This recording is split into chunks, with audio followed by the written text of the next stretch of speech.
네, 안녕하세요. 서울의 소리 시청자 여러분. 오늘 이성만 의원님과 함께 민주당의 부동산 개혁 관련된 부분들 한번 오늘 집중적으로 한번 검토하고 공부하는 시간을 갖도록 하겠습니다. 민주당 이성만 원내부대표님 나와 계십니다. 네, 국회의원 이성만입니다. 반갑습니다. 예, 반갑습니다. 예. 자, 오늘 이제 부동산 지금 민주당에서 이제 여러 가지로 이제 발의하고 상정까지 됐나요? 예. 내일이면 이제 일단락 되죠. 아, 예, 예. 그래서 이제 부동산에 관련된 얘기를 좀 해볼 텐데요. 그 본론에 들어가기 전에 네.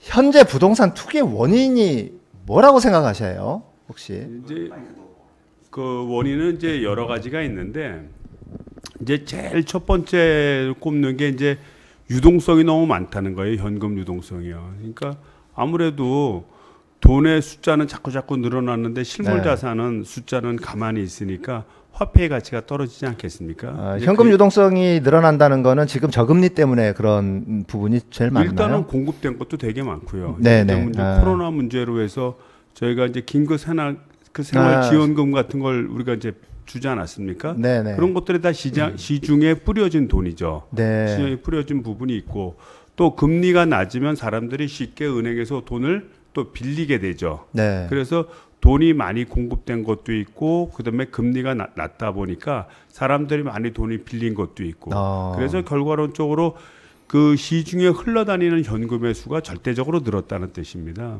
이제 그러다 보니까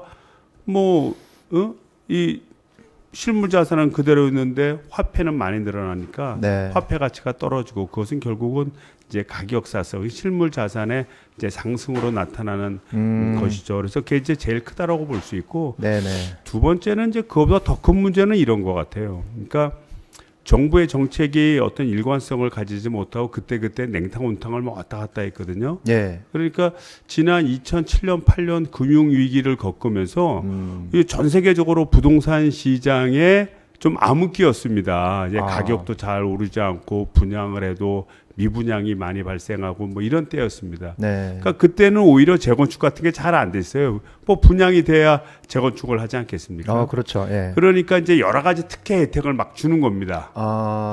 이제 특혜 혜택을 주다가 이 특혜 혜택을 한 번 준다고 바로 효과 나타나지 않거든요. 그러니까 계속 특혜 혜택을 주는 건데 그것이 나중에 이제 함께 뭉쳐 있다가 지금과 같이 유동성이 풍부해졌을 때 그것이 한 번에 폭발력으로 나타나는 수가 있습니다. 그래서 정부가 정책을 펼침에 있어서 좀 원칙과 원리를 가지고 일정한 룰에 따라 움직여야 되는데 좀 어떻게 보면 좀 냉탕 온탕 좀 왔다 갔다 했다 이런 것이 이제 좀 굉장히 큰 것 같고요.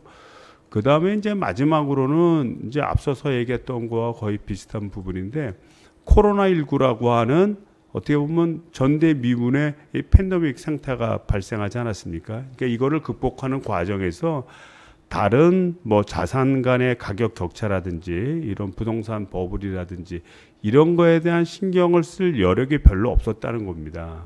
그러다 보니까 이제 지금과 같은 그 부동산 투기 가격이 오르게 되면 당연히 환차익을 생각을 하고 부동산을 사는 사람이 많이 생기게 되죠.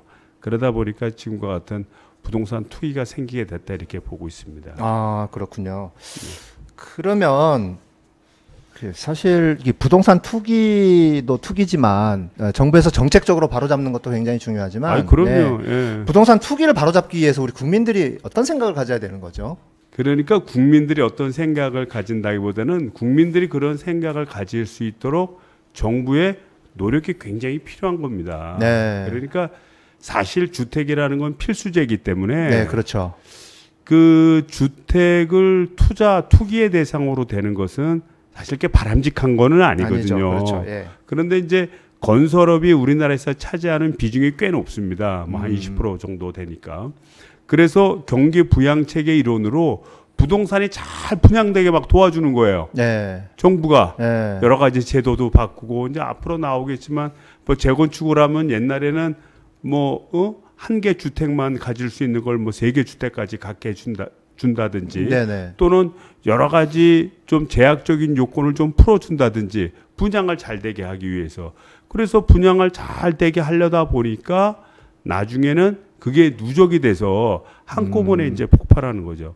그래서 정부가 정책을 펼침에 있어서 지키는 원칙이 좀 있어야 됩니다. 그래서 1가구 1주택에 대해서는 뭐 우리가 이제 권장하고 그렇게 가야 되지만 다주택의 문제에서는 이게 함부로 풀어주거나 이거 조장하면 안 되는데 그동안 사실 조장한 면이 있었거든요. 네네. 그래서 정부가 좀 원칙을 가지고 가야 국민들 입장에서 보면 이 부동산을 가지고 특히 이 주택을 가지고 투자를 해서는 이거 돈을 벌 수가 없구나. 네. 정부가 다 가지고 가는구나. 네. 라는 것을 좀 분명하게 심어줄 필요가 있습니다. 네. 그러니까 현재 부동산 가격 폭등 원인이 사실 과거 새누리당 집권 시절에 부동산 3법의 원인이 있다. 뭐 그런 얘기도 있어요. 당시에 부동산 3법 핵심 내용이 어떤 거였나요? 그러니까 이제 즉 앞서 말씀드렸던 그런 부분에 이제 분양가 상한제 같은 거를 이제 폐지를 한 거죠. 분양가 상한제 폐지. 예, 그러니까 이제 재건축을 하는 이유는 기존의 주택을 부수고 새로 주택을 지었을 때 이물이 남아야 되지 않습니까? 네. 그러니까 새로운 주택을 분양하는 분양가가 높아야 네. 그 수익이 생기고 재건축이 잘 일어나지 않겠어요? 네. 그러니까 그런 걸 돕고자 분양가 상한제를 이제 폐지를 한 거죠. 분양가 상한제를 폐지를 한다든지 또는 이 재건축을 할 경우에 이거 초과이익이 생깁니다. 당연히 네, 초과이익을 네. 전제로 하는 거니까. 그러니까 초과이익 일부에 대해서 환수를 하는데 네. 그 환수를 또 유예해 주는 거예요. 좀 면제해 주거나 또 돈을 내는 걸 또 밀어 주는 겁니다. 네. 그러니까 이제 그런 기간 동안은 자기가 이익을 생기더라도 돈을 그 이익금에 대해서 정부가 환수해 가는 거를 면제받으니까 이익이 더 생기지 않겠어요? 네. 또 그런 거라든지 가장 큰 게 재건축의 평형이 큰 경우에 네. 그러니까 조합원의 평형이 큰 경우에는 예를 들자면 최대 뭐 3채까지를 구입할 수 있는 분양권을 준다든지 아예 대놓고 다주택이 될 수 있는 길을 열어주게 된 거죠. 과거에요. 예, 그러니까 그런 것들이 뭐냐면 좀 재개발 좀 활발하게 하고 그 다음에 좀 분양 시장 좀 잘 되게 하고 이러려고 정부가 의도적으로 풀어준 겁니다. 이런 것이 유동성이 풍부해지는 것과 맞물려서 한꺼번에 이제 그 부동산의 수요 네. 그것이 투기로까지 연결됐다 이렇게 보고요. 네. 그 요점에 대해서 참 우리 좀 더불어민주당도 사전적 좀 준비가 필요하고 제일 중요한 건 부동산에 대한 룰을 정립하는 게 제일 중요합니다. 네. 그래서 그때 이때는 이렇게 이때는 이 논리로 이렇게 왔다 갔다 하는 게 아니라 네. 주택에 대해서는 어떤 원칙으로 간다. 토지에 대해서는 어떤 원칙으로 간다. 상가에 대해서는 어떤 원칙으로 간다라는 걸 원칙을 삼고 원칙과 기준을 명확하게 그렇죠. 가져가야 된다는 거죠. 그 다음에 어떤 허용되는 범위 내에서 네. 조절을 통해서 경기를 조절해야지 네. 이렇게 시스템 자체를 뭐 아파트 사세요. 지금 돈 벌 때입니다. 안 팔릴 때는 그러고 막 팔려서 가격이 오르면 아파트 또 사면 안 돼. 막 억제하고 네. 이런 것이 왔다 갔다 하면서 결국은 현재 그 어떤 보면 국민들로 하여금 부동산 특히 주택에 대한 예측 가능성을 이게 굉장히 떨어뜨리게 된 거죠. 경실련에서 발표를 했나요? 사실 예. 그 미래통합당 국회의원이 당시 부동산 3법으로 가장 큰 수혜를 많이 입었다 뭐 해가지고 주호영 원내대표 같은 경우에 초과이익 뭐 23억 뭐 이런 뭐 얘기도 나오고 그러는데 좀 어떻게 생각하세요? 뭐 통계론적으로 보면 이제 그 민주당 의원들이 부동산 신고액이 한 1인당 한 10억이 좀 안 되는 것 같아요. 네. 그에 비해서 미래통합당 의원들은 한 20억 정도 네. 좀 넘는 것 같고. 네, 두 배 이상 차이가 나네요. 그렇죠. 다주택의 비율 자체도 민주당이 아마 20% 조금 넘는 수준. 네. 그 다음에 미래통합당은 약 40%가 조금 안 되는 그것도 수준. 비율도 또 두 배 차이가 나고요. 거의 어바우트 이제 한 2배 정도 된다고 보는 건데 이제 그러다 보니까 이런 부동산 투기 현상이 심화되고 가격이 오르게 되면 가지고 있는 규모가 있다 보니까 그만큼 혜택의 규모도 커지게 되겠죠. 근데 이제 뭐 이 문제를 뭐 법을 바꿔가면서 부동산 투기를 스스로 했다. 뭐 이렇게까지 추론하는 거는 좀 무리가 있을 수 있고, 다만 이럴 수는 있죠. 본인들이 부동산을 많이 갖게 되면 부동산에 대한 정책을 펼치는 데 있어서 좀 더 유화적인 정책을 많이 펼치지 않겠습니까? 이제 그런 거는 있을 수 있겠죠. 네. 그 지금 언론에서 보면 민주당이 일방적으로 지금 부동산 정책이나 법을 그 일방적으로 진행한다는 그런 얘기가 계속 지금 언론에서 좀 나오고 있잖아요. 근데 실제로 그런 겁니까? 어때요? 글쎄요. 저는 이제 제가 이제 산자위하고 그다음에 의회 운영위를 제가 겸임을 하고 있습니다. 네. 그래서 이제 운영위 같은 경우에 제가 들어가 보니까 저 운영위에서 이제 우리 미통당 우리 의원님들하고 서로 대치하게 됐는데, 그때는 이제 문제는 이 공수처와 관련된 법안이라 내용은 다르지만 그 모여서 대화를 나눌 때는 의사진행 발언 과정 속에서는 이제 그 부동산 정책에 대한 얘기도 좀 많이 나왔었어요. 그리고 또 본회의장에서도 뭐 반대 토론도 하셨고 또 5분 발언도 하셨는데 좀 그런 것 같아요. 그러니까 우리가 이 부동산 가격이 오르고 야 이거 문제가 있다. 그래서 긴급히 대책이 필요하다라고 네. 대책을 내면 뭐 민주당이 그 대책안이 100% 다 옳은 거라 이렇게 얘기할 수는 없지 않습니까? 네네. 그러면 미통당 입장에서 이거는 이렇게 좀 안을 냈는데 이 안에 대해서 이 점은 좀 자기네들이 수긍은 가지만 요쪽 문제에 대해서는 좀 자기네들이 수긍하기 어렵다. 아니면 수정안도 내고 서로 의견 교환을 해야 되거든요. 네. 그래서 의견 교환을 통해서 합리적인 결과를 도출을 해야 되는데 진행되는 거를 가만히 보면 좀 그래요. 뭐냐면 무조건 반대를 한다는 거예요. 대안도 없이. 예, 그러니까 시장에 내버려둬야 된다는 거예요. 지금 네. 시장이 저렇게 엉망진창인데, 저걸 내버려두면 어떡하겠다는 겁니까, 지금. 그러니까 부동산 가격 오른다고 해서 비난을 하면서 시장에 맡긴다고 하는 건 굉장히 모순이잖아요. 그거는 사실은 특히 부동산 같은 경우에는 정부의 정책적 통제하에 있어야지. 그럼요. 왜냐하면 네. 부동산은 움직이지 않기 때문에 위치에 독점성이 있지 않습니까? 그렇죠. 네. 그러니까 독점적인 위치에 있는 것을 정부가 통제해 주지 않으면 그 독점적 위치 때문에 그거에 따른 여러 가지 부작용이 생기기 마련이거든요. 그래서 지금 이 시장이 저렇게 막 흔들리는 상황인데 이거를 정부가 가만히 있어서는 안 되죠. 다만 정부가 대책을 강구하는데 좀 부족한 부분이 있으면 얘기를 하고 좀 보완할 것 있으면 얘기를 해서 상호 의견 조정을 해야 되는데 제가 볼 때는 그런 것 같지가 않아요. 그러니까 안건 상정하는 것 자체를 반대하는 거예요. 제가 볼 때는 상정하는 걸 반대하고 막상 그 해당되는 안에 대해서 논의가 시작이 되면 뭐 퇴장을 해버리는 겁니다. 그러면 제가 봤을 때 이 국회의원이 가지는 권리를 토론하고 문제를 삼고 지적하고 할 수 있는 근본적 권리를 스스로 포기한 거 아니냐. 그렇게 되면 국정을 책임져야 되는 우리 여당인 더불어민주당에서는 그거 없이라도 해야죠. 그럼요, 당연히. 미통당 퇴장했다고 일 안 할 수는 없죠. 우리 그럼 협치를 위해서 다시 또 기다리겠다?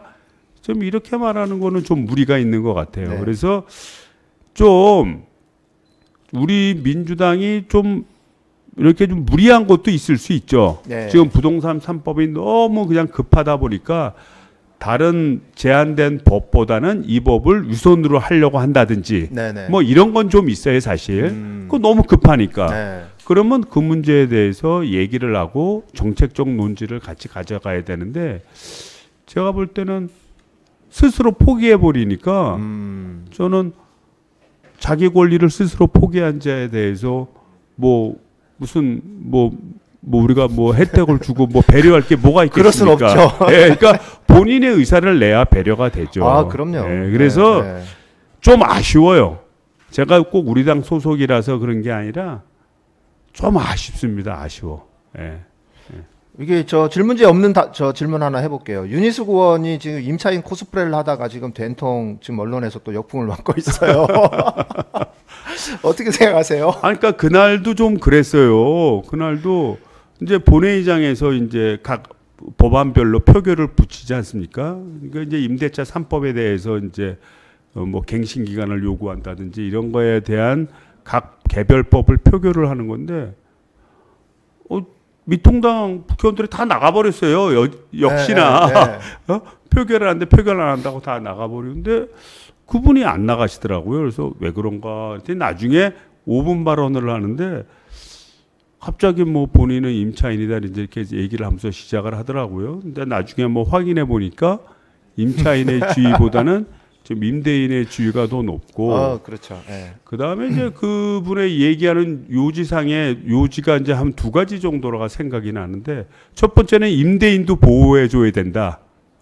임대인도 우리 국민의 한 사람이고 네. 또 임대인도 이런 임대를 통해서 생활을 영위하기 때문에 네네. 국민으로서 정부가 적극적으로 보호해 줘야 된다. 네. 그 말은 뭐 저희들이 100% 인정을 하죠. 네. 100% 인정을 하지만 일단은 현재의 가격 폭등의 상황에서는 가격이 예를 들어 떨어지는 이런 상황이면은 임차인보다는 임대인의 처지가 좀 어렵죠. 그죠? 네, 그러겠죠. 근데 네. 가격이 올라갈 때는 임대인보다는 임차인이 처지가 어렵지 않습니까? 네, 그러면 정부는 때에 맞춰서 그때 좀 처지가 어려운 주체들을 좀 잘 도와줘서 균형을 맞게 하는 역할을 해야 되는 거 아닙니까? 그래서 좀 약간 좀 논점이 좀 생각이 다르다 이런 생각이 들었고 두 번째는 그 가격이 안정화되면 전세 제도가 없어지는 거에 대해서 그 걱정하고 얘기를 하시던데 그래서 우리 당에 계신 그 윤모 의원님께서도 그거는 자연스러운 것이지 그거는 걱정할 문제가 아니다라고 얘기했는데 저도 그렇습니다. 전세라는 제도 자체는 사실 우리나라만 있는 특이한 제도예요. 그게 뭐 예를 들자면 1억짜리 건물을 7천만 원에 빌려주고 내가 세금도 다 내고 이용은 저쪽이 다 하고 감가상각비도 내가 다 물고 이런 거는 사실 말이 안 되거든요. 그러니까 그렇죠. 전세제도라는 게 있게 되는 가장 근본적 원인은 가격이 오르기 때문에 생기는 겁니다. 그러니까 소유주가 전세를 놔서 손해를 보더라도 그만큼 기간 동안에 가격 상승이 예상되기 때문에 가격 상승으로 인한 이익이 있다는 믿음 속에서 전세 제도가 있는 거거든요. 만약 가격이 좀 안정화되면 그때는 그 임대차로 이제 다 전환이 되죠. 그래서 이제 그 문제를 아쉬워하고 그러길래 약간 좀 내용에 좀 핀트가 좀 안 맞는다 이런 생각을 좀 해봤습니다. 그러니까 이제 부동산 가격이 폭등하면서 전월세 가격도 덩달아서 이제 오르고 뭐 이런 부분들이 있잖아요. 이제 이거를 사실 뭐 국회나 정부 입장에서는 어떻게 대비를 해야 되는 거죠? 그래서 이제 아까도 말씀드렸듯이 정부의 의지를 가지고 일정하게 이렇게 갈 거라는 믿음을 줘야 됩니다. 근데 부동산 가격은 이제 두 번째로 하고 먼저 전월세하고 전세는 이제 거의 서로 대체 관계니까 같이 얘기하면 이거는 사람이 들어가 사는 문제 아닙니까? 그렇죠. 내가 집을 빌려서 사는 필수제로서의 주택을 내가 임대차로 빌리든 또는 전세로 빌려서 내가 사는 거니까 실수요의 문제예요. 이거는 정부가 적극적으로 보호해 줘야죠. 이거 안 되면 인간적인 삶이 안 되니까. 그래서 이를 위해서는 제가 누차 얘기했듯이 공공임대주택 정책을 강력하게 펼쳐야 됩니다. 정부가 그런 신념을 줘야 돼요. 신념을. 그래서 여러분들 집 얻고자 하시는 분들 집 없는 문제에 대해서 집 얻는 문제에 대해서 정부가 책임지고 합니다. 그리고 몇 년 후에는 집 구하러 다니는 것 때문에 고생할 필요 없습니다. 우리 국가에서 그건 책임지겠습니다. 나는 강력한 의지를 보여주셔야 됩니다. 그래야 이 매년 벌써 수십 년 동안 있는 거 아니겠습니까? 이거를 근본적으로 고칠 수 있어요. 그래서 공공임대주택을 보다 강력한 의지를 가지고 해야 된다. 이런 말씀을 드리고 싶고요. 그 다음에 그게 정확하게 되면 부동산 가격, 특히 일반적인 주택 가격은 안정화될 겁니다. 안정화될 거고, 그 다음에 이제 나머지 토지라든지 또는 상가라든지 또는 일부 고가주택이라든지 이런 거에 이제 부동산 가격은 시장 상황에 따라서 움직이는 거거든요. 그러면 세금 같은 경우는 조세 정의, 그러니까 소득이 있는 곳에 과세를 한다. 라는 형평성의 원칙에 의해서 어떤 룰을 잡고 세금을 이제 부과하게 되고요. 그 다음에 필요에 따라 뭐 어떨 때는 뭐 그냥 부동산 사라고 부양책 쓰고 이명박 정부 때 많이 하지 않았습니까? 근데 어떨 때는 오른다고 막 억제하고 이런 식 정책을 하면 안 됩니다. 그런 식 정책을 하면 안 되고 주택에 대해서는 지금처럼 국가가 책임지는 자세로 가져가고 상가나 이런 경우에는 되도록이면 시장 상황에 맡기되 상가 임대차 문제 같은 건 되게 중요하지 않습니까? 그렇죠. 왜냐하면 그 부동산의 상가의 가격을 사실 임차인의 노력에 의해서 왔다 갔다 하는 경우가 되게 많습니다. 그래서 임차인의 권리를 보장할 수 있는 그런 보완적인 법을 만들어야죠. 그 다음에 임대인들은 뭐 어느 정도 그 불로소득이라고 할 수 있지 않습니까? 자산으로부터 형성되는 소득이니까. 그래서 그런 문제는 그 정의에 맞게 세금을 조절을 해야 된다 이렇게 봅니다. 지금 부동산 임대차 보호법 요번에 이제 통과가 됐나요? 그거는 다 통과가 됐어요. 그러니까 2+2년, 2+2년, 그다음에 5% 상한제. 그 의미와 내용을 언제 우리가 어떻게 봐야 되나요? 그게 이제 뭐 4년 후에 아까 이제 말씀하신 대로 4년 후에 전세 대란 뭐 이런 얘기도 있고 그러는데 그거를 우리가 어떻게 이제 바라봐야 되는 거죠? 그러니까 이제 그거는 이제 제가 볼 때는 이제 이런 거 같아요. 그러니까 지금 임차인의 지위가 너무 약하잖아요. 부동산 가격이 오르게 되고 더군다나 지금 같은 경우에는 이제 1년 계약해도 2년은 살 수 있는 것이 보장이 되는 겁니다. 지금은 2년이 보장이 되는데 그러면 이 만기에 돌아오는 사람들에 대해서 내버려 두게 되면은 올라가는 부동산 가격에 반영된 전세금이나 또는 임대료를 요구하지 않겠어요.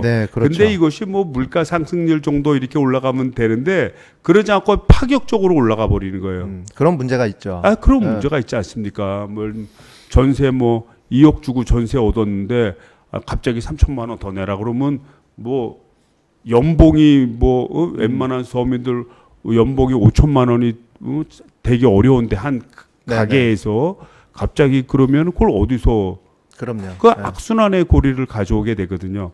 그래서 이 부동산 가격이 폭등하니까 폭등하는 거를 잡아주고 지금 임차가 만료되는 분한테 큰 비용의 상승 없이 2년간을 더 살 수 있도록 어떻게 보면 좀 안정화시켜주는 법이다 이렇게 볼 수 있습니다. 그래서 그거 마냥 안 하면 지금 사회 문제가 됩니다.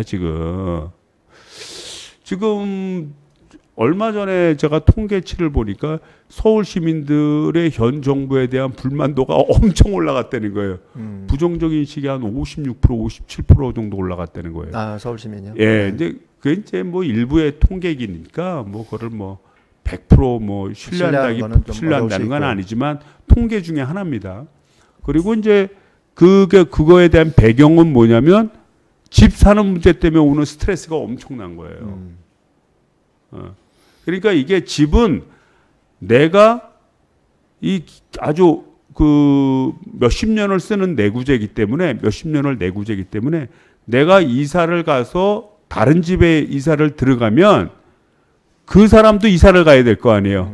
그 사람은 또 다른 데로 이사를 가고 해서 한 사람이 집을 옮겨야 되는 상황이 발생하면 그것이 연쇄 반응을 일으키는 거예요.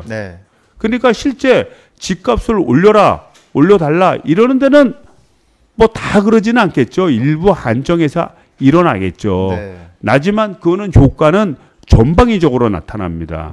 이 내구재를 같이 돌려서 쓰는 거기 때문에. 그래서 지금과 같은 혼란 상황에 있었을 때 제가 볼 때는 그 2+, 지금 당장 2년, 지금 만료가 되더라도 2년간은 임차인으로 살 수 있는 권리를 인정해 준 꼴이기 때문에 법적으로 어떻게 보면 좀 안정화시켜 준다 이렇게 볼 수 있고요. 또 가격 상승률도 5% 이내로 잡았고 또 이게 또 그 문제가 될까 봐 임대차 신고제를 두어서 확실하게 진위 여부를 따지는 거니까 이를 통해서 임대차 시장 최소한 전월세 시장은 부분적으로 좀 안정화를 좀 기할 수 있다라고 보고 앞에서부터 내가 계속 얘기했지만 그런 기간 동안 빨리빨리 공공임대주택을 빨리 투자를 해야 됩니다. 예. 결국 이제 중요한 부분이 공공임대주택이 얼만큼 이제 많이 공급이 되느냐에 따라서 집값이 안정화될 수 있다. 이제 이런 최소한 실수요자들이 사는 전월세 가격만 안정화도 되는 거예요. 네, 그렇죠. 그러니까 뭐 외국 같은 경우에도 고가 주택 뭐 100만 불, 200만 불 뭐 이렇게 사는 고가 주택 뭐 시장 가격이 올라서 부자들끼리 사고 파는 거야. 그 수익에 따른 세금 문제만 남는 거지 그게 뭐 큰 문제가 되겠어요. 근데 우리 서민들의 삶이 거기에 매몰되는 거는 그 막 집값 오르면 그것 때문에 뭐 이사 가야 되고 이거는 굉장히 큰 문제죠. 그럼요. 예. 그러니까 그거를 방지할 수 하기 위해서는 일단은 법적으로 2년의 유예 조치를 두지만 그 기간 동안 공공임대주택을 보다 공격적으로 늘려야 됩니다. 네. 특히 우리 젊은 청년들이 결혼 못하는 이유, 네. 못한다는 건 잘못됐고요. 네. 안 하냐면 뭐 두 가지라 그래요. 하나는 집값 때문에, 하나는 애들 교육비 문제 때문에 두 가지라고 하지 않습니까? 그럼 집값의 문제를 평생 임대주택을 살면서 중상층 이상의 안정된 공간을 만들어주겠다, 정부가. 네. 아주 원가에 해당되는 임대료만 받고, 물론 공공임대주택도 여러 가지 부작용은 있어요. 사실은 뭐 그것도 뭐 부작용이 전혀 없는 건 아니지만 그런 부작용을 감수한다 하더라도 우리 국민들한테 안정된 주택을 주는 데는 굉장히 중요하고 특별히 청년들, 네. 예? 청년들한테 믿음을 줘야죠. 주택 문제 때문에 평생 뭐 괴롭힘 당할 것은 없습니다. 그러면 청년들의 마음이 뭐 부담이 덜하지 않겠어요? 그렇죠. 네. 예? 부담이 들어. 저도 당장 우리 아들 뭐 결혼해서 뭐 집 사야 된다 그러면 내 집 팔아서 줘야 된다. 이런 고민부터 하게 되거든요. 예. 그래서 이제 그 공공임대주택을 늘려야 된다. 이제 그렇게 되면 이런 필수제적인 차원에서의 주택의 문제가 해결이 되기 때문에 예. 그 어떤 부동산 가격이라는 문제에 대해서도 그 좀 더 융통성 있게 돌아갈 수 있을 거라고 보여집니다. 네. 지금 그 상가 임대차 보호법이 5년인가요, 기간이? 지금은 이제 5년에서 본인이 추가로 이제 늘릴 수가 있죠. 추가를 얘기할 수 있는데. 근데 이제 상가 임대차 보호법, 그러니까 상인들을 어쨌든 상가 임대차 보호법으로 보호를 해야 되지 않습니까? 그건 부분은 어떻게 가야 되는 건가요? 지금 그래서 10년을 그러니까 10년을 그러니까 그 계약을 어떻게 했든 간에 연속적인 계약 기간이 10년 동안은 보장받아서 요구할 수 있는 권리를 주는 겁니다. 임차인한테. 갱신 요구권을. 네네. 연이어서 내가 지금 2년 계약을 했어도 그 다음에 또 1년 계약은 또 받아줘야 돼. 아직 10년이 안 됐기 때문에. 10년이 될 때까지 이제 갱신 요구권을 이제 보장하는 건데 이 문제는 이제 앞서서 얘기했던 그런 인식하고 같은 거예요. 그러니까 어떤 지역의 부동산 가격이 오르는 거는 그 지역의 특수성 때문에 생기는 경우도 많지만 또 한 차원에서는 상가 같은 경우에는 그 들어가 있는 상인들이 열심히 일한 결과거든요. 네. 예? 열심히 일한 결과 거기서 매출 수익이 높다 보니까 당연히 그 자리는 장사가 잘 되나 보다. 뭐 이런 인식을 갖게 되죠. 그러다 보면 그 가격 상승의 상당 부분의 역할을 한 게 사실 또 임차인이라고 볼 수도 있어요. 그렇기 때문에 임차인의 권리를 이거는 인정해 줘야 되고 또 이제 그 임차인이 와서 이런 걸 잘하면 또 자기가 또 들어가는 경우도 있지 않습니까? 그렇죠. 그런 걸 방지하기 위해서라도 이번에 이제 10년에 대한 갱신 요구권을 그 보장을 하고 이것도 이제 보증금이라든지 또는 임대료라든지 이거의 상승 부분도 5% 이내로 5% 이내로 묶어둬서 열심히 장사해서 돈을 벌었더니 임대인이 다 뺏어가더라. 이 임차료를 뭐 그게 장사 잘 되는 만큼 맞춰서 올려달라고 그러고 아니면 나가라고 그러고 자기가 한다고 그러고 이런 거를 이제 막은 거죠. 네. 예. 그러네요. 이거는 사실 우리나라뿐만이 아니라 전 세계적인 왜냐하면 주택의 문제는 이제 지금 외국 같은 경우에는 공공임대 주택으로 많이 합니다. 그리고 이제 우리처럼 이제 인구가 한번 지금 우리나라는 그 베이브 부모 세들이 뭐 계속 지금 고령화 돼가고 있지 않습니까? 그런데 뭐 유럽 같은 경우에는 이미 베이비 부모 세대들이 아예 넘어가 버렸어요. 이제 돌아가신 분 돌아가시고 뭐 했기 때문에 인구가 아주 좀 안정적입니다. 인구 구조가 주택은 그동안 많이 지어졌고 그래서 주택에 대한 문제가 상당 부분 좀 적어요. 그러니까 자기가 살고자 하면 뭐 소득이 있는 한 뭐 적정한 임대료로 살 수 있는 구조는 돼 있죠. 반면에 상가는 좀 다릅니다. 상가는 예? 상가는 뭐 모든 국민이 상가를 운영해야 되는 건 아니니까. 그렇죠. 그러니까 이제 결국은 본인이 돈을 내고 임차료를 지불하고 상가를 얻는 건데 이제 거기 같은 경우에는 만약 이런 갱신 요구권이 존재하지 않으면 그때는 임차인이 일방적으로 피해를 볼 수 있는 상황이 생길 수 있죠. 그래서 이거는 뭐 일반적으로 정도의 차이가 있어서 그렇지 대부분 이제 갖고 있는 구조다 이렇게 볼 수 있습니다. 그 이번에 민주당 발의해서 국회 통과한 그 부동산 3법의 핵심적인 내용이나 이런 부분들은 어떤 건가요? 이게 임대차법 제외. 그러니까 임대차 보호법에서는요. 임대차 보호법에서는 이제 2+2. 그러니까 2년 살았으면 내 2년도 요구하고. 그다음에 이제 갱신하면 가격을 임차료나 전세금을 올려야 되지 않습니까? 그건 이제 5% 이내. 5% 이내 그거. 그다음에 임대차 신고제를 둬라. 임대차 신고제를 둬라. 이렇게 해서 그 민주당이 이제 지난 목요일이죠. 지난 목요일 날 이를 통과를 시켰죠. 통과를 시켰고 그다음에 이제 이 부동산 세금과 관련된 것, 세금과 관련된 걸 조정하고 내일 이제 국회 본회의에 올라올 예정입니다. 네, 그렇군요. 지금 이제 부동산 투기 규제나 이런 부분들에 있어서 뭐 재건축, 분양권, 그리고 1가구 1주택 뭐 여러 가지 이제 얘기들이 있지 않습니까? 그 문제를 전체적으로 어떻게 좀 해결을 해야 된다고 보세요? 재건축 같은 경우에는 지금 같은 구조로 가면 그냥 재건축의 비전을 갖고 투자하십시오. 나중에 잘하면 세 채까지 돌아옵니다. 이제 뭐 지금은 컨셉이 그런 컨셉이에요, 솔직히. 그래서 그렇게 해서는 안 될 것 같고요. 앞으로는 거기서 실수요자한테 주택이 돌아가도록 유도를 해야 됩니다. 그러기 위해서는 이제 그 사는 기간, 최소한 분양권을 받으려면 해당 지역에서 뭐 3년을 살아야 된다. 라는 조항을 둬서 지금은 이제 2년 살게 돼 있는 게 최근에 이제 들어가기 시작했어요. 그래서 그거를 뭐 3년을 살게 한다든지 해서 실제 거기서 살고 있었던 사람들이 재건축이나 재개발에 대한 분양권을 받을 수 있도록 그렇게 해줘야 되죠. 그렇게 해서 실수요자 위주로 재편을 해야 되고요. 투기 세력이 아닌. 그러니까 실거주자가 그동안 열악한 환경에서도 그냥 어렵게 이제 그곳에서 살았기 때문에 계속해서 그곳에 살았던 사람들에게 혜택을 줘야 된다 그 말씀이신 거죠? 그렇죠. 거기 있는 사람들한테 우선권이 될 수 있도록 해줘야 된다 이런 뜻입니다. 그 다음에 이제 그 분양권의 문제는 이제 우리나라는 사실 이제 그 선분양제지 않습니까? 이제 분양권만 갖고 돈은 나중에 이제 나중에 돈을 내면서 나중에 주택을 이제 부여받는 거거든요. 그러니까 이제 집은 한참 짓고 그러니까 집 짓는 기간 뭐 한 2년 반, 3년 동안은 권리만 있는 거지. 집은 현실화되어 있는 건 아니죠.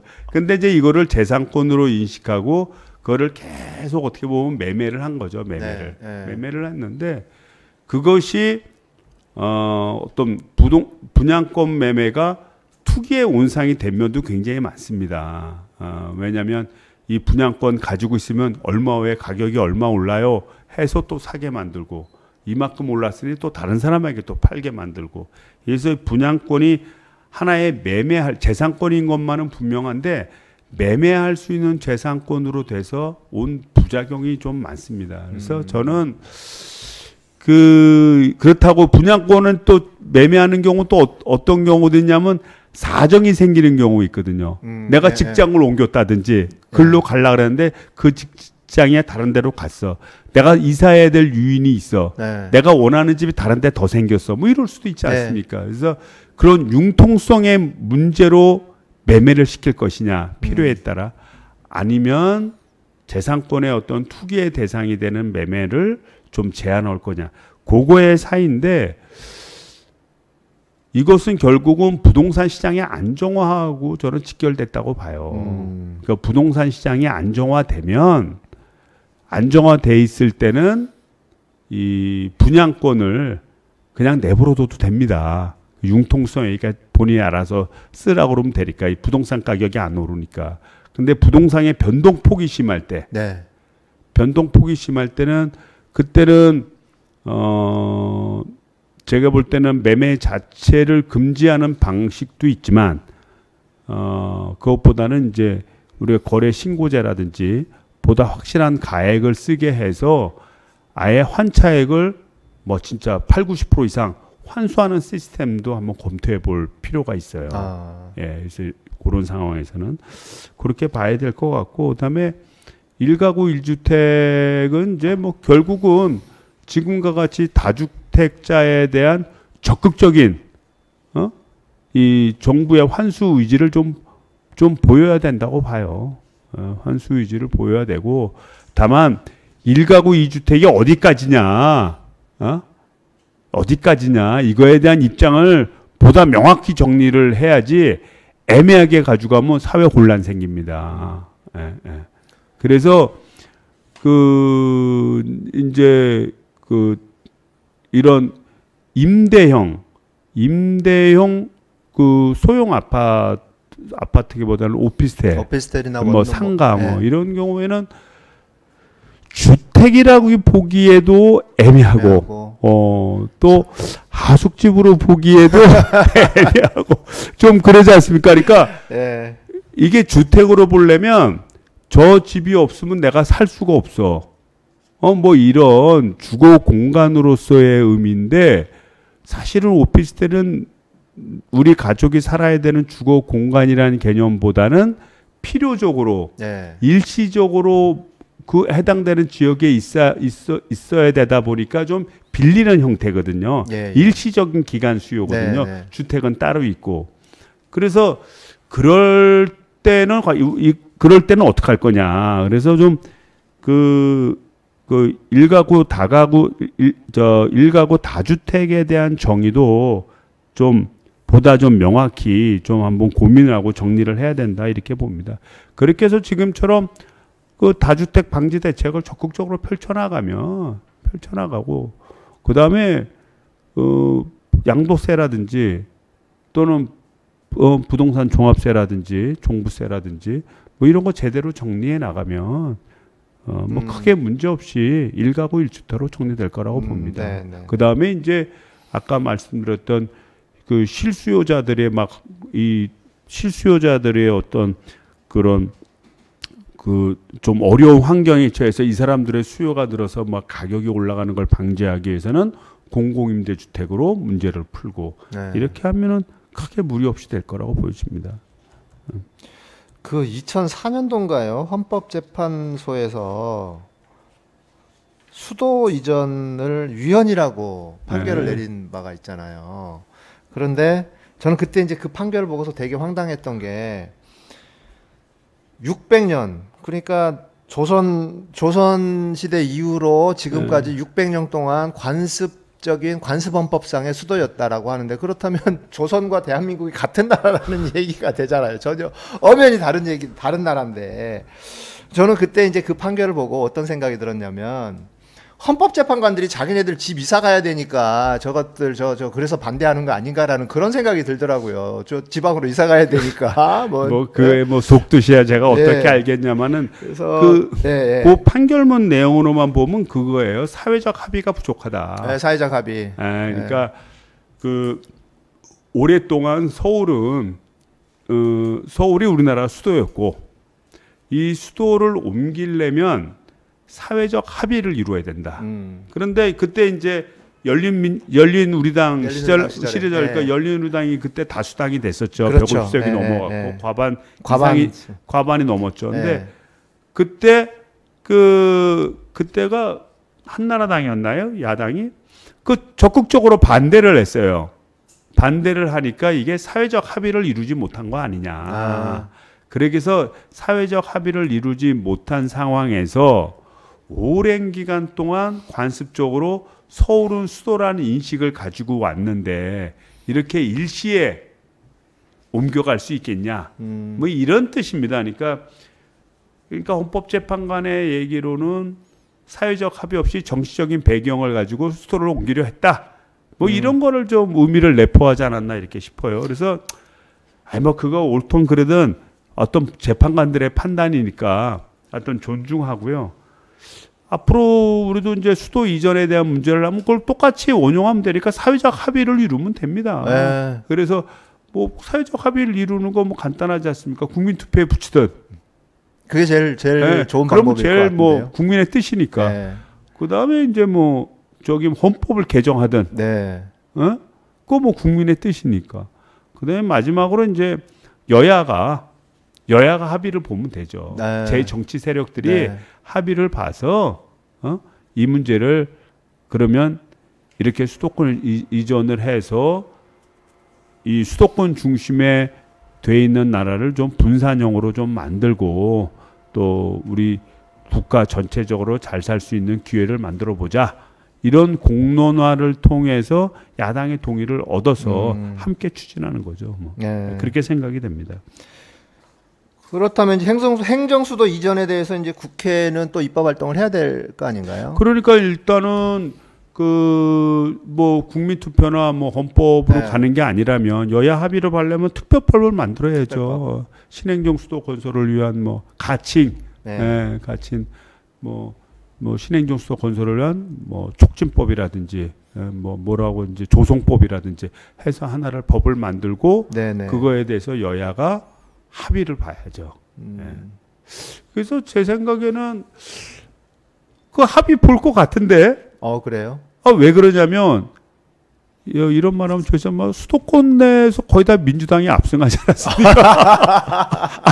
아니 그렇잖아요. 민주당이 압승을 했잖아요. 네, 그렇죠. 수도권 내에서. 그러니까 네. 만약 옮겨간다고 해서 싫다 그러면 뭐 수도권에 특히 서울 뭐 이쪽에 계신 분이 많이 싫어하지 않겠어요? 그런데 민주당은 한다는데 미통당은 수도권에 별로 없잖아요. 그렇죠. 저기 영남 쪽이 훨씬 더 많고. 그다 충청 네, 지역은 또 강원도 지역은 또 많이 가져갔고, 그다음에 충청권은 뭐 반반 이렇게 가지고 좀 우리가 좀 많죠. 그래도 뭐 이렇게 되다 보니까 그쪽으로 옮기면 뭐 반대 안 할 것 같은데. 오히려 수도가 영남에 더 가까워지는 거잖아요. 훨씬 가까워지는 거죠. 훨씬 가까워지는 거죠. 그리고 그렇게 되면 좀 인구의 분산 효과도 생기고 네. 분산 효과가 거기에 이제 사람들이 모여들게 되면 아무래도 서울의 의석수나 서울의 수도권에서 조금이라도 줄지 않겠어요? 내가 볼 때는 이치적으로 봤을 때 그거 뭐 무작정으로 반대할 일이 아니라 국민적 비전도 생각을 해보고 그 다음에 우리 미래통합당이 진짜 말 그대로 미래통합당인데 우리 대한민국의 통합을 위해서는 과연 어떠한 역할을 하는 게 적정한지도 한번 생각해보고 그리고 또 자기 당 차원에서도 뭐가 이득이 되는지 이렇게 생각해볼 일이지 그냥 지금처럼 무조건 안건 나올 때마다 무조건 반대하는 식으로 가서 통합이 뭐 되겠어요? 근데 좀 제 생각에 좀 두고 볼 일인 게 뭐냐면 그 미래통합당의 저 영남 지역의 국회의원들이 실제로는 다 서울 강남이나 이런 데 있는 집을 갖고 있고 그곳에서 실제로 거주를 하고 있는 거 아닙니까?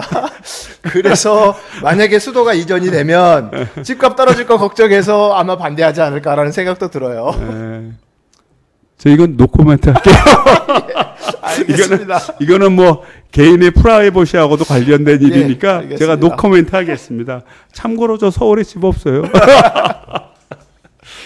저는 이제 미래통합당 저 의원님들이 그 부분을 말씀드린 거고요. 예.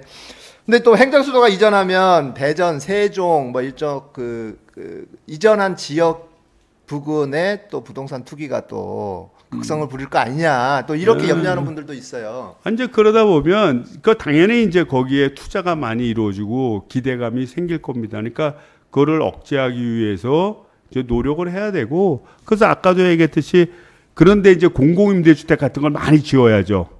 또 정부 상가도 많이 지어야 돼요. 그 정부 소유 상가를 두어서 그거를 공공으로 또 임대해 줄 수 있습니다. 상인들한테. 그래서 정부가 이제 그거를 분양을 해서 수익을 남기는 이런 차원의 문제에서 좀 벗어나서 그 문제는 정부가 일정 비율은 직접 사업을 해서 좀 투기가 안 될 수 있도록 좀 방치를 하고 좀 방지를 하고, 두 번째는 또 이런 면은 있습니다. 이 돈이 풀려서 자꾸 투기가 되는데 그걸로 투기로 막 몰리면 제한적인 돈이 다 글로 가지 않습니까? 네네, 그럼 상대적으로 다른 지역은 또 안정화될 수도 있는 거예요. 왜냐하면 이게 이 세상의 흐름은 자연스러운 거라 한쪽으로 몰리게 되면 다른 쪽에서는 빠질 수밖에 없지 않습니까? 네. 그래서 그런 효과도 있기 때문에 일단은 그 부작용 하나하나를 모든 거를 좀 따지기보다는 우리나라를 위해서는 어떤 게 좋은 것이냐 라는 대의를 세우고, 그럼 대의를 세웠을 때 생기는 부작용은 우리가 어떻게 최소화할 거냐라는 정책적 논지로 이어가야 된다고 봅니다. 네. 지금 이제 우리 시청자 박준선님께서 저 세종시 그쪽은 아예 토지거래 허가 구역으로 좀 지정을 해야 된다 이런 의견도 있네요. 그것도 좋은 방법이에요. 네. 그래서 이제 외부 세력들이 이제 거래 허가제로 이제 묻게 되면은 이제 대상이 된다 그러면 그 땅을 이제 딱 허가제로 당연히 묶을 것 같아요. 네. 당연히 묶을 것 같아요. 왜냐하면 이 실수요자가 아닌 다음에는 땅을 못 사게 딱 만들어 놓는 겁니다. 네. 뭐 당장 행정수도로 가져와서 내일 막 그냥 국회가 세워지고 이러는 게 아니지 않습니까? 그렇죠. 시간이 많이 걸리겠죠. 엄청난 시간이 걸려가 도로도 닦고 뭐도 만들고 교통수단도 넣고 공원도 조성하고 그다음에 택지 개발하고 뭐 이렇게 쭉, 그다음에 의회도 새로 지어야 되고 청와대도 지어야 되고 이러면서 시간이 걸리지 않습니까? 그 사이까지 진짜 뭐 단순 농지로 돼 있다면 농지로 쓸 사람들, 그런 사람들끼리만 거래가 실수요자끼리 거래돼야지, 그러지 않고 저거 사두면 돈 되겠다 해서 사두는 사람이 거래하면 그건 투기의 대상이 되지 않겠어요. 그러니까 거래 허가제는 당연히 해야 됩니다. 걱정하지 마십시오. 제가 적극적으로 주장하겠습니다. 만약 이전하게 되면 정부 기관 중에서 어느 부서가 이전을 하게 되나요? 청와대하고 국회는 당연히 지금 남아 있는 데 다 가야죠. 지금 남아 있는 정부 부처는 다 지금 대검찰청 뭐 이런 거 다 여기 있지 않습니까? 네, 그렇죠. 뭐 법원 이런 거 다 가야죠. 대검이랄지 뭐 대법원이랄지 대법원이랄지 뭐 이런 헌법재판소 이런 거 다 가야죠. 뭐 국립대를 이전해야 된다는 얘기도 있어요.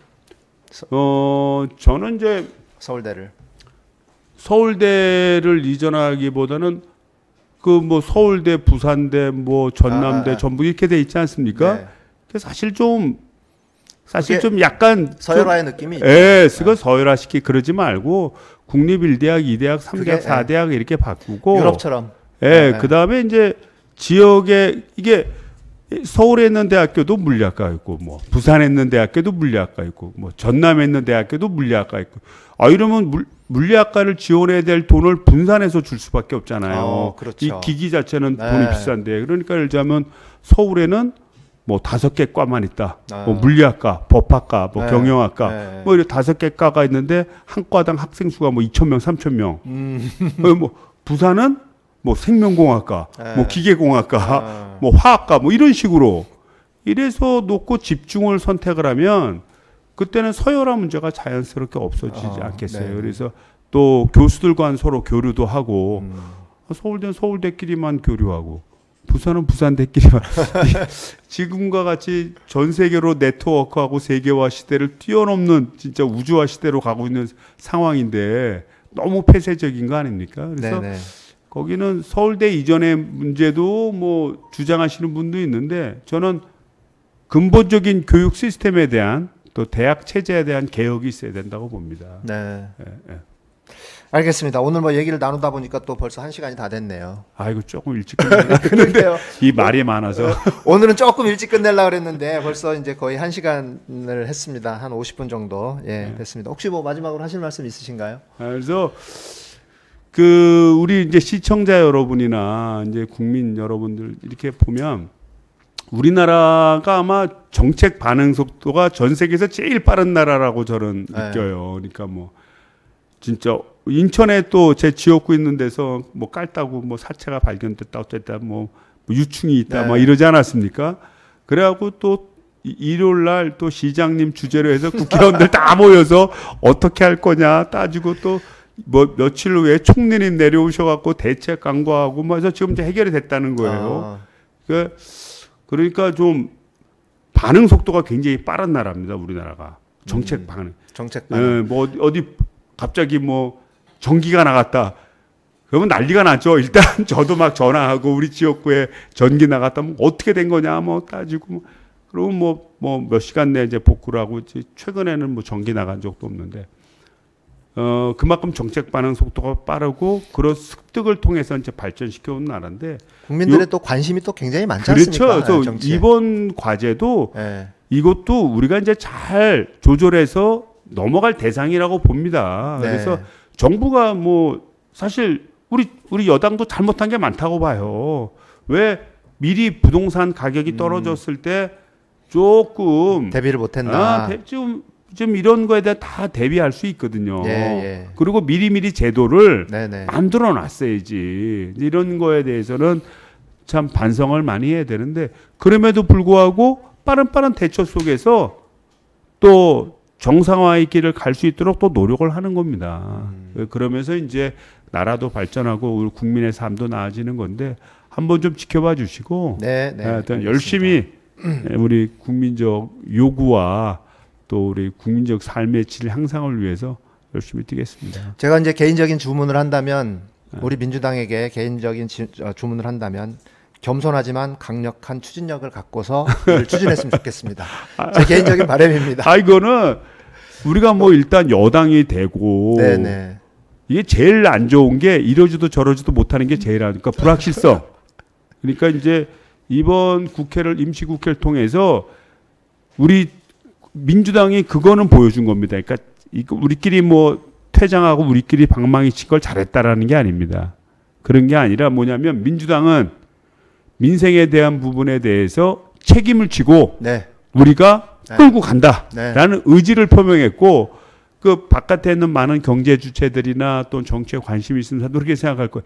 민주당 국회의원들 지들끼리라도 갈 거야 아마 이런 믿음을 분명히 심어줬고 예측 가능성을 높여준 계기가 됐다고 봅니다. 좋습니다. 그러니까 이제 국민이 180석을 몰아준 이유는 분명히 그만큼의 이유가 있으니까 몰아준 거잖아요. 그리고 저희들이 못한 거에 대해서는 다음 선거에 심판을 받는 겁니다. 그럼요, 당연합니다. 그래서 제가 말씀드린 겸손하지만 강력한 추진력. 그 부분을 제가 말씀드린 겁니다.